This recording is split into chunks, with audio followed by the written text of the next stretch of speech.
லோக்சபா தேர்தல் நெருங்கி வரும் நிலையில் பாஜக தீவிரமான இன்ஸ்டாகிராம் பிரச்சாரத்தை தொடங்கியுள்ளது. இந்தியாவில் தேர்தல் பிரச்சாரங்களை மாற்றியதில் பாஜகவிற்கு பெரிய பங்கு உண்டு. ட்விட்டர் உள்ளிட்ட சமூக வலைதளங்களை தேர்தல் பிரச்சாரத்தில் பயன்படுத்தும் வழக்கம் பாஜக மூலமே பிரபலமானது. இந்த நிலையில்தான் இந்த முறை லோக்சபா தேர்தலுக்காக தமிழ்நாட்டில் பாஜக தீவிரமாக தயாராகி வருகிறது. தமிழ்நாட்டில் 25 தொகுதியில் பாஜக போட்டி போடும் என்று திட்டமிட்டுள்ளதாம். நேற்று செய்தியாளர்களை சந்தித்த பாஜக எம்எல்ஏ நயினார் நாகேந்திரன் இதை பற்றிய அறிவிப்பை வெளியிட்டார். தமிழகத்தில் 25 தொகுதிகளில் பாஜக நேரடியாக போட்டியிடும். கண்டிப்பாக இந்த முறை பாஜக மாபெரும் வெற்றியை பதிவு செய்யும். நெல்லை தொகுதியில் என்னை வேட்பாளராக நிறுத்தினால் நிற்பேன் என்று அறிவித்துள்ளார். மத்தியிலாலும் பாஜக தமிழ்நாட்டில் இன்னும் கூட்டணி அறிவிக்க முடியாமல் திணறிக் கொண்டு இருக்கிறது. கூட்டணி தொடர்பான முடிவுகள் எதையும் பாஜக இன்னும் எடுக்கவில்லை. ஐஜேகே போன்ற சிறிய கட்சிகள் மட்டுமே பாஜக கூட்டணியில் இதுவரை இணைந்துள்ளது. இதுபோக பாஜக கூட்டணியில் அமமுகவிற்கு 4 தொகுதிகளும் ஓபிஎஸ் அணிக்கு 4 தொகுதிகளும் ஒதுக்க பாஜக முடிவு செய்துள்ளதாக தகவல் வெளியாகியுள்ளது.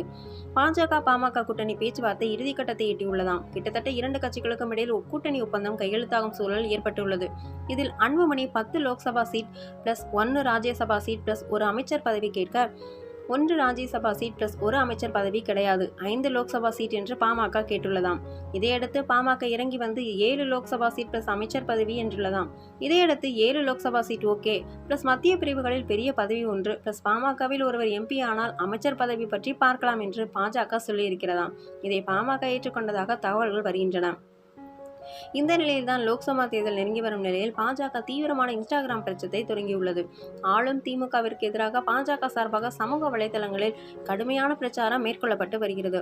லோக்சபா தேர்தல் நெருங்கி வரும் நிலையில் பாஜக தீவிரமான ஐடி விங் பிரச்சாரங்களை மேற்கொண்டு வருகிறது. அதன்படி சமூக வலைதளங்களில் மீம் வீடியோ, ட்ரெண்டிங் விஷயங்களை வைத்து திமுகவை கிண்டல் செய்வது என்று பாஜக ட்ரெண்ட் செய்து கொண்டு இருக்கிறது. உதாரணமாக, டெல்லி சட்டசபை தேர்தலில் ஆம் ஆத்மிக்கு உதவிய அதே டெக்னாலஜியை பாஜக தமிழ்நாட்டில் திமுகவிற்கு எதிராக கையில் எடுத்துள்ளது. உதாரணமாக, இன்று ஆளும் திமுகவையும் போதைப்பொருள் விவகாரத்தில் சாதிக் தேடப்படுவதையும் தொடர்பு படுத்தி மீம்ஸ் போட்டுள்ளனர். அதேபோல் மோடியை புகழும் வகையில் வித்தியாசமான ட்ரெண்டிங் வீடியோக்கள் என்று பாஜக அடித்து ஆடுகிறது.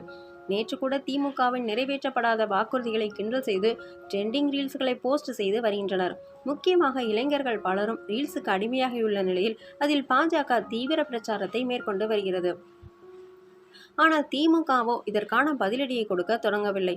இளைஞர்களை களமிறக்கி ட்ரெண்டிங் விஷயங்களை பிடித்து பாஜக சமூக வலைதளங்களில் திமுகவை லீட் எடுக்க தொடங்கியுள்ளது. திமுக ஐடி சுதாரிக்குமா, என்ன பதிலடி கொடுக்கும் என்பதை பொறுத்திருந்துதான் பார்க்க வேண்டும்.